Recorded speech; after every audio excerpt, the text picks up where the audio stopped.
Análisis Mundial, el podcast del Observatorio de Asuntos Internacionales y la Escuela de Periodismo de la Universidad Finisterre.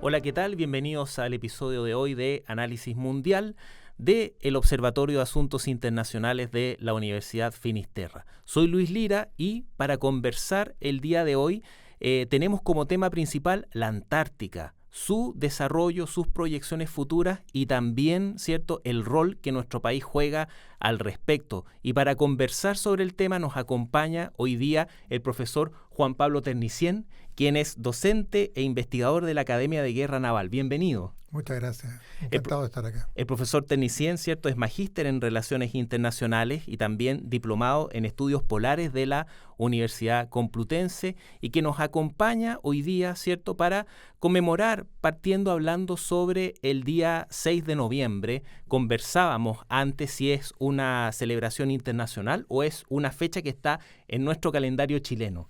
Es una fecha que está en nuestro calendario y obedece a la fecha en que se firma el decreto 1747 del Ministerio de Relaciones Exteriores del año 1940, fecha en la cual se publica, ¿no es cierto?, la delimitación de nuestra reclamación de soberanía en la Antártica. Y siempre es interesante aclarar un punto al respecto. No es que en esa fecha hayamos hecho nuestra reclamación de soberanía, ya, porque nuestra reclamación es muy anterior a eso. Lo que se hace en ese decreto es fijar los límites de nuestra reclamación entre el 53, ¿no es cierto?, y el 90 de longitud sur y hasta el polo sur. Así que ese es un concepto bien interesante que hay que tener en cuenta. No se hace una reclamación en esa fecha, sino que lo que se hace es una delimitación de nuestro territorio.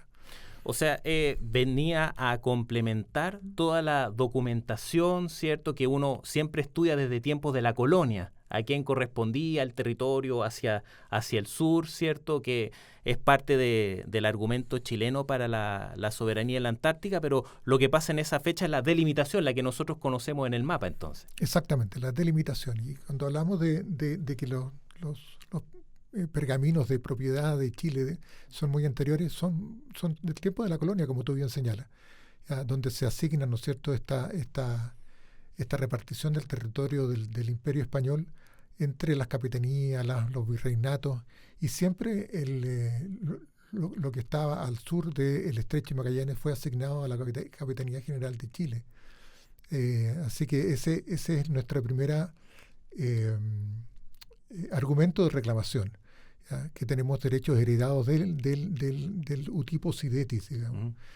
Y después hay otros antecedentes que avalan nuestra reclamación, como son el hecho de estar ahí presente desde el año 47, el hecho de haber tenido una participación sumamente importante en el rescate de la expedición Shackleton, que algunos lo pueden encontrar como una anécdota marinera, digamos, pero la verdad que tiene un peso súper importante desde el punto de vista de nuestra reclamación antártica, porque en el fondo lo que hizo esa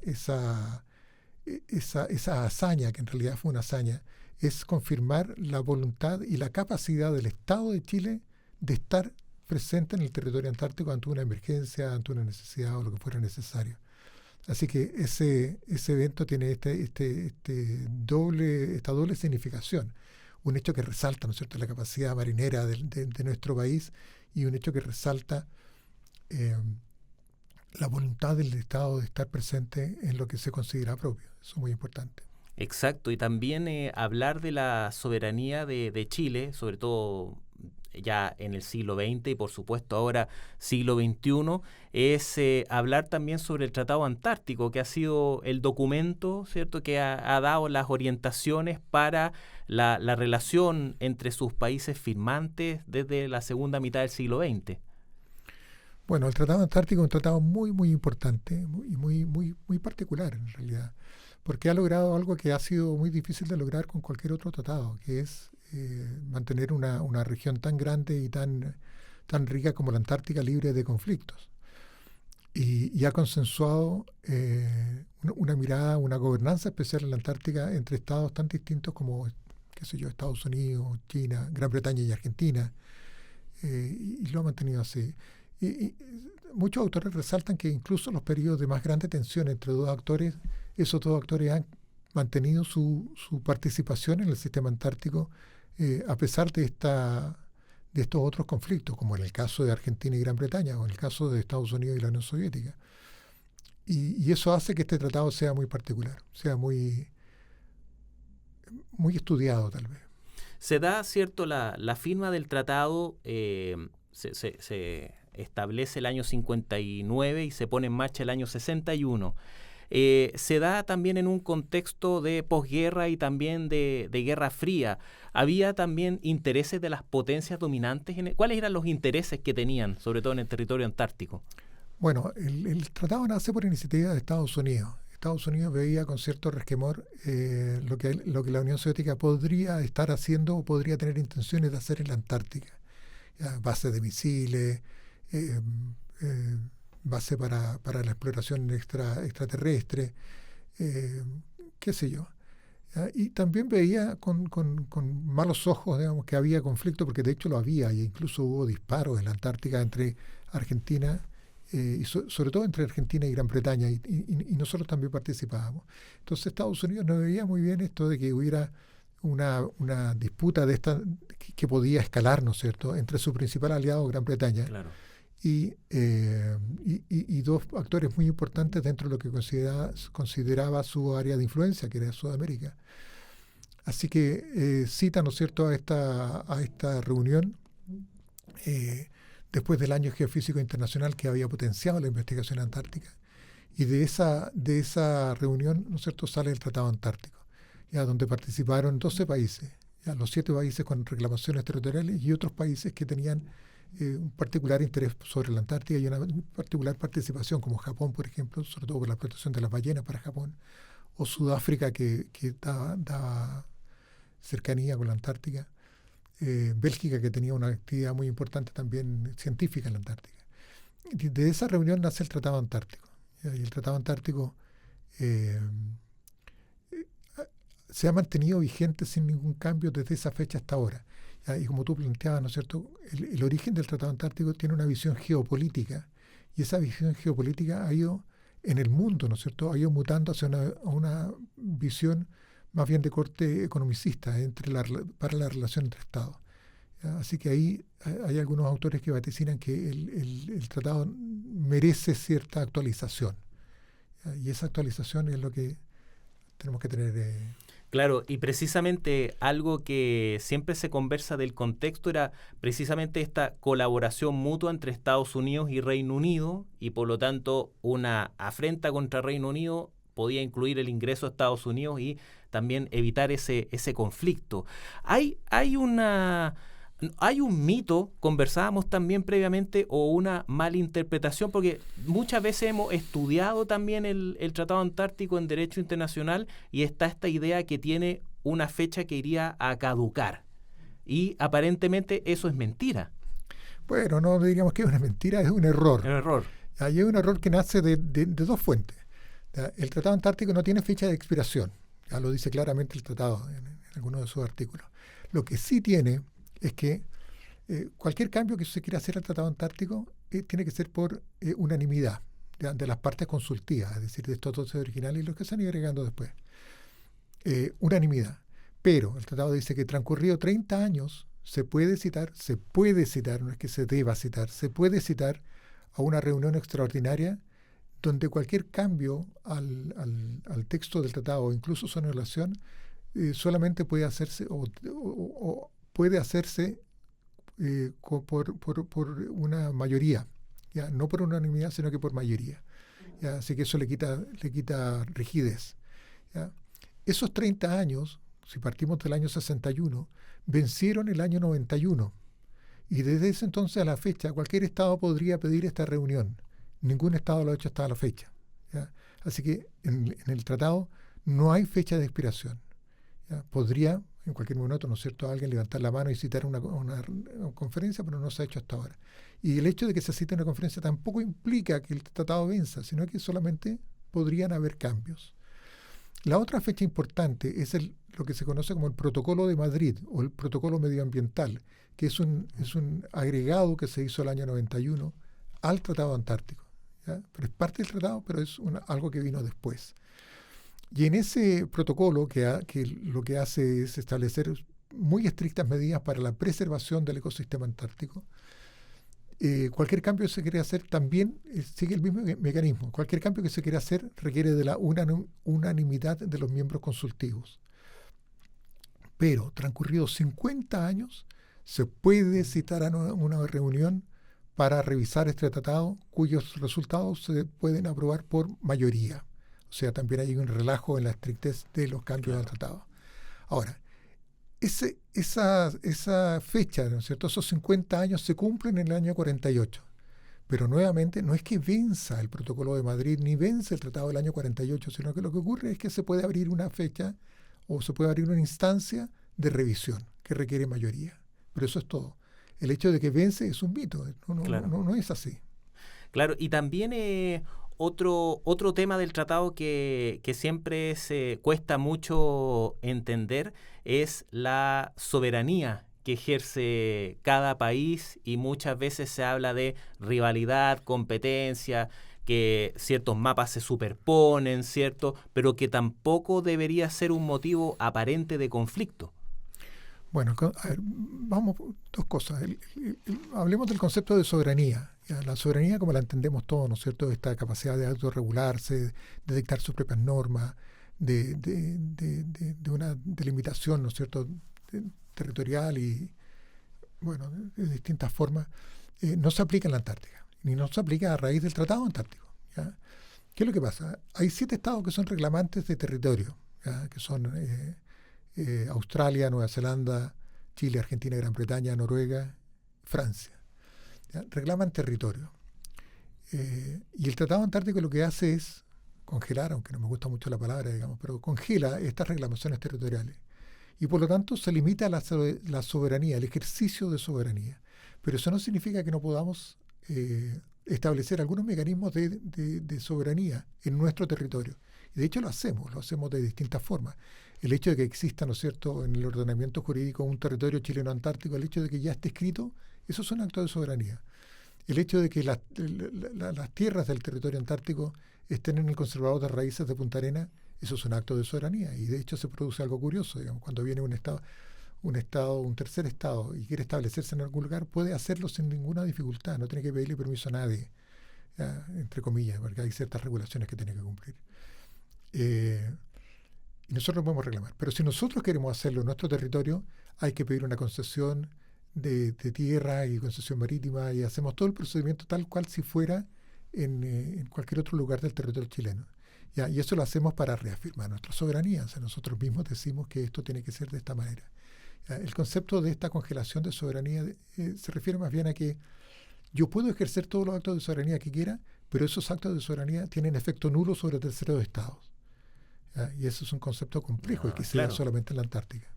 Claro, y solamente como para aclarar un concepto, ¿se han podido adherir nuevos estados al Tratado Antártico, o cuál es la participación además de los fundadores? Sí, el Tratado Antártico está abierto a todos los estados que quieran participar de él. Y originalmente eran 12, ¿no es cierto? Y de ahí en adelante han ido creciendo en 2 categorías. Están los estados consultivos y los estados no consultivos. ¿Qué significa eso? Los estados consultivos, que actualmente son 29, o sea, de estos 12 se han agregado una cantidad hasta llegar a 29. Los estados consultivos son los que tienen voz y voto en las reuniones consultivas del Tratado Antártico, que son reuniones periódicas que se hacen todos los años en un país distinto, donde se discute materias de gobernanza antártica. Y es bien estricto, digamos, tiene distintos mecanismos, algunos impositivos y otros no impositivos, pero que se cumplen en general. Esos son los estados consultivos. ¿Ya? ¿Y cómo se llega a ser un estado consultivo? Bueno, los 2 originales por derecho propio, y después los estados que quieran adherirse, pero que presenten una cantidad considerable de presencia antártica, ya sea a través de bases antárticas, ya sea a través de publicación científica, ¿ya? Y que postulan y que son aprobados por el resto de los estados consultivos vigentes. Esos son los estados consultivos, que adhieren al Tratado Antártico de esta manera. Después están los estados no consultivos, que también son 29, que lo que hacen es adherir a las normas del Tratado Antártico, pero no tienen una presencia permanente o una presencia muy, muy significativa, ¿ya? Pero participan también de las reuniones, pero sin derecho a voz y por lo tanto sin derecho a veto. Perfecto. Ese sería el caso de países como Ecuador, por ejemplo, que había leído una vez sobre la pretensión de Ecuador de ejerciendo una línea imaginaria desde las Islas Galápagos hacia el sur. ¿Es el caso? ¿Es un país no consultivo Ecuador? ¿O? Ecuador es país consultivo. Consultivo. Ya, en nuestra región consultivos son, por supuesto, Chile y Argentina, Perú, Ecuador, Uruguay, Brasil. Son no consultivos en la región sudamericana, Colombia, que está haciendo un esfuerzo por ser consultivo, Venezuela y, bueno, las Guayanas. Y me parece que nada más. Que esos son estados no consultivos, también adhieren al Tratado Antártico. Ecuador lo que hace es, en esta delimitación lo hace Ecuador, Perú y Uruguay.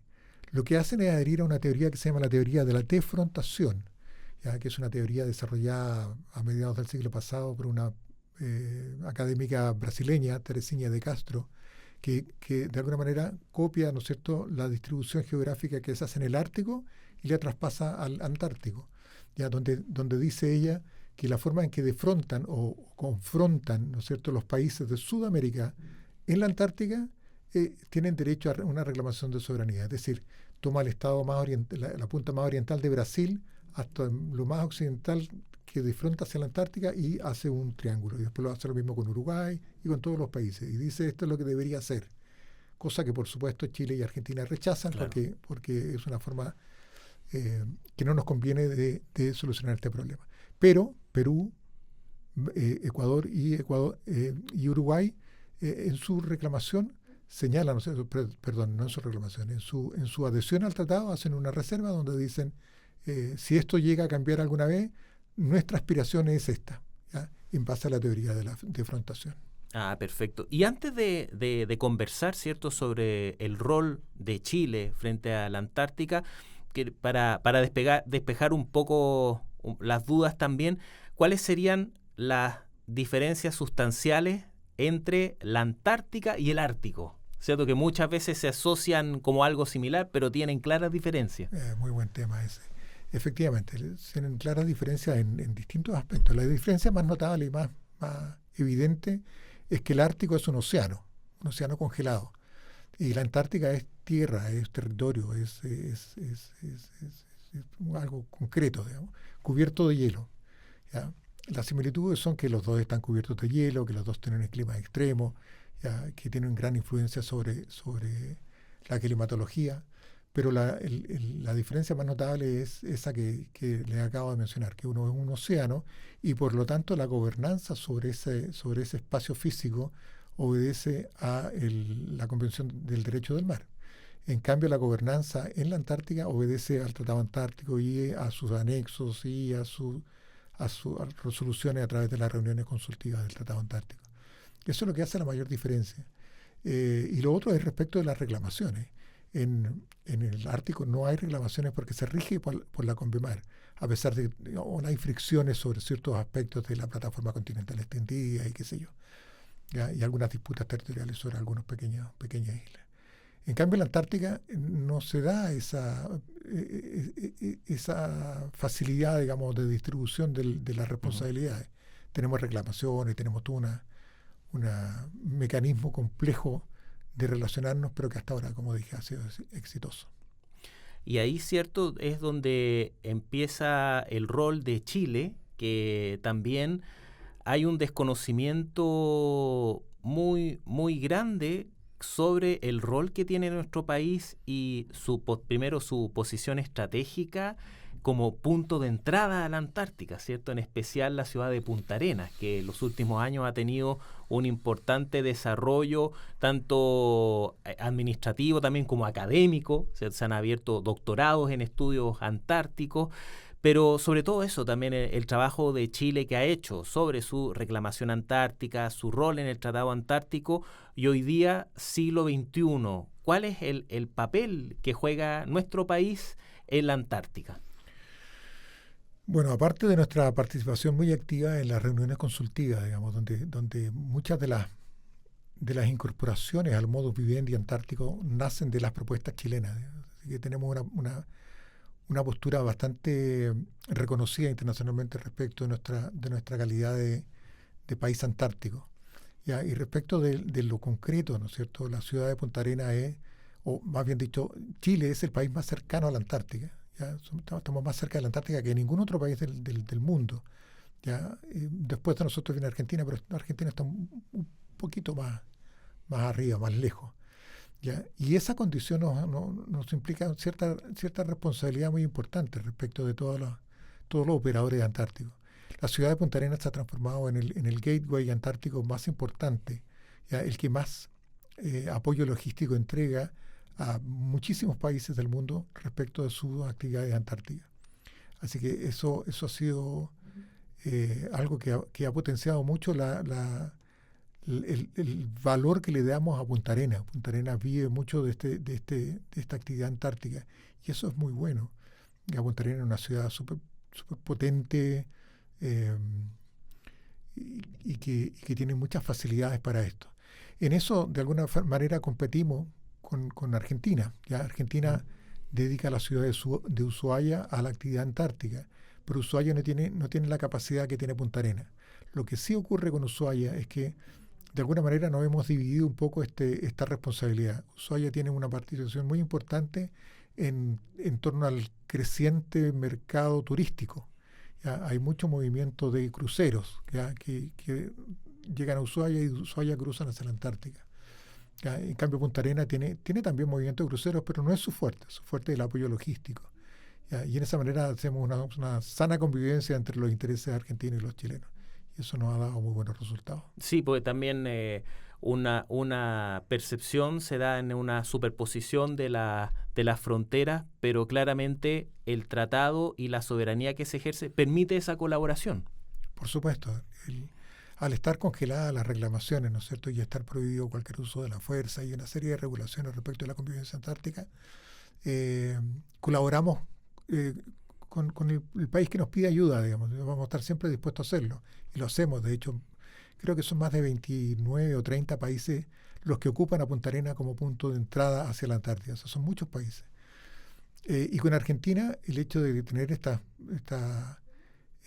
reclamaciones superpuestas no nos ha traído problemas. De hecho, es bien curioso porque con Argentina, como siempre he dicho yo, somos inevitablemente rivales geopolíticos. Eso no significa que peleemos, pero sí hemos tenido momentos de mucha fricción, ya incluso una casi guerra, digamos. Uh-huh.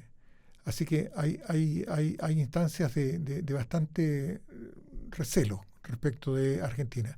Pero no ocurre lo mismo con la Antártica. Con la Antártica siempre hemos tenido instancias de cooperación muy importantes. Los apoyamos a ellos nos apoyan a nosotros. Y de hecho hemos estado en varias instancias a punto de lograr un acuerdo respecto de qué es de quién. ¿Ya? Y eso ha sido muy interesante. Con Argentina, la presencia antártica, yo diría que es una suerte de excepción. ¿Ya? Corre por un carril distinto. Nos peleamos, recelamos, qué sé yo, pero en el fondo, o en la Antártica, hay un cierto statu quo que nos mantiene cooperando, y cooperamos harto. Es bien intenso. Y en ese aspecto, ¿cuál es su visión de la soberanía? ¿Se mantiene o también se puede presentar la oportunidad de ordenar a cada quien qué parte va a ocupar o está bien el trabajo conjunto que se hace hasta el día de hoy? Bueno, esa es una pregunta bien compleja porque hasta ahora el modus vivendi, ¿no es cierto?, y el statu quo nos permite continuar por un camino que nos asegura una reclamación que está postergada, no está extinta, está postergada. ¿Ya? A eso nos referimos cuando hablamos de este congelamiento de la reclamación. Así que es cómodo, ¿ya? Es cómodo para quien tenga que tomar una decisión, mantenerlo como está. ¿Ya? Y que siga así. Pero en mi visión va a haber cambios en la Antártida y como dice una autora por ahí, el tema no es si va a haber o no cambios, sino cuánto los va a haber, porque cambios va a haber, y eso lo asumo yo también como algo cierto. Cambios va a haber, ya sea por efecto del cambio climático, ¿no es cierto?, que despeja ciertas regiones y abre abre a la posibilidad de explotar algo que antes era inexplotable, o porque los estados, los países, las naciones necesitan de recursos. Y cuando esos recursos escaseen, donde hoy día los extraemos, vamos a ir a buscarlos al único lugar donde podríamos encontrarlos, que eso es la Antártica, es un continente que no ha sido explotado nunca. ¿Ya? Y eso puede traer cambios importantes. Así que este modus vivendi antártico tiene esa fragilidad. En algún minuto podemos romper el statu quo y llegar a una competencia que puede ser compleja, una competencia que puede tener distintas instancias, puede ser una competencia diplomática, una competencia económica, una competencia de alguna naturaleza o incluso una competencia de fuerza. Y por eso que tenemos que estar muy atentos a lo que está ocurriendo y planificar, pensar hacia adelante cuáles son las posibilidades. Claro, y antes de profundizar en eso, le quería preguntar también sobre el nombramiento del embajador Francisco Verguño. Eso puede hablar muy bien sobre el rol diplomático que ejerce Chile en la Antártica en su cargo de secretario ejecutivo de la Secretaría del Tratado Antártico para el próximo periodo, ¿cierto? ¿Cuál va a ser el rol entonces que va a jugar el embajador Verguño y la diplomacia chilena? Bueno, eso es muy importante y es muy decidor. Confirma la influencia que tiene Chile en todo el sistema, digamos, que de hecho está plasmado dentro de las políticas antárticas, de mantener cierto nivel de influencia en el sistema del Tratado Antártico, entre todos los países firmantes. Y Chile lo hace, la voz de Chile es una voz importante al interior del sistema del Tratado Antártico. Y el hecho de que tengamos a nuestro embajador con este puesto tan relevante, ¿no es cierto?, en la Secretaría del Tratado Antártico, habla mucho de eso, ¿ya? Del valor que tiene Chile al respecto. Esta Secretaría es la custodio de toda la legislación, el modus vivendi, toda la organización antártica, toda la gobernanza antártica. Y tiene un rol muy activo, ¿no es cierto?, en estas reuniones consultivas, donde se dirigen los temas y qué sé yo. Así que estar presente ahí en este puesto tan importante habla muy bien del valor que tiene Chile en el concierto antártico. Y bueno, y ojalá que nos vaya bien ahí. Eso, que siempre, claro, que le vaya bien, ¿cierto?, a la diplomacia chilena. Y también, ¿cierto?, ahí para ir finalizando, Chile y el mundo van a prestar atención en los próximos días a la organización de la COP, que se va a realizar, ¿cierto?, a la Conferencia de Cambio Climático, que va a acoger la ciudad de Belém, en Brasil. ¿Cuáles son los temas antárticos que pueden salir ahí sobre la mesa y los próximos desafíos, ¿cierto? Viviendo en una época importante donde hemos visto un cambio en muchas regiones de la Tierra, y cuáles son como los principales desafíos que esto le trae a la Antártica. Bueno, ese es muy importante, digamos. Ojalá que el tema antártico sea el principal en esta COP, porque donde más se sienten los efectos del cambio climático son precisamente en los polos. Ya como se ha retraído el hielo, en la Antártica es un caso muy especial, en un sector se ha retraído y en otro sector se ha potenciado. Entonces hay mucho que aprender y hay mucho que investigar sobre el cambio climático. Y los efectos que tiene son muy importantes en distintos ámbitos. Ya hablábamos, ¿no es cierto?, del efecto geopolítico o el efecto económico. Los apetitos que podrían levantarse frente a un acceso que antes era complejo y que el derretimiento de los hielos pueda evidenciar. Ya veíamos hace un tiempo atrás, ¿no es cierto?, que Rusia había descubierto una facilidad de explotación de petróleo en un sector del Mar de Ross, del Mar de Weddell, que disputamos con Gran Bretaña y Argentina. Esa exploración podríamos decir que fue científica, pero en el fondo refleja un interés económico. Entonces, ¿qué efecto tiene este cambio climático sobre esta facilidad, podríamos decir, de acceder a recursos cuando esos recursos escaseen en otro territorio o cuando sea factible su explotación? ¿De qué manera la primacía de intereses económicos va a primar sobre el interés conservacionista, ¿ya? De mantener a la Antártica como un territorio virgen y libre de lo más libre posible de la presencia humana contaminadora. Y otro efecto interesante o muy importante del cambio climático es sobre la climatología mundial. Los dos polos, ¿no es cierto?, son reguladores de la temperatura y en el fondo reguladores de muchos aspectos climatológicos. ¿Ya? Como conversábamos recién, un ejemplo muy importante es, por ejemplo, la corriente del Golfo que baña las costas este de Estados Unidos, que es una corriente cálida, muy cálida diría yo, y que recorre toda la costa este de Estados Unidos y baña las costas de Europa. ¿Ya? Y con eso hace que el clima de Europa sea más benigno. ¿Ya? Si comparamos latitudinalmente el norte del planeta con el sur es mucho más frío a la misma latitud. ¿Ya? Si este cambio climático llega a afectar esa corriente, vamos a tener cambios muy dramáticos, muy importantes en variaciones muy importantes en el clima. Por cierto. Son temas muy interesantes y que vamos a hacer seguimiento, ¿cierto?, a las decisiones que se tomen en la COP. Usted ha indicado muy bien la relación que tienen todas las temáticas y sobre todo, ¿cierto?, en el continente antártico, que se hablaba mucho como pulmón de la Tierra, pero también cómo van a ir avanzando los intereses estratégicos y geopolíticos en los próximos años. Profesor, le damos las gracias por conversar este tema. Ya queda invitado para seguir analizando, por supuesto, a futuro. Encantado. Acá en Análisis Mundial. Nos despedimos el día de hoy y los dejamos invitados a revisar también los últimos episodios de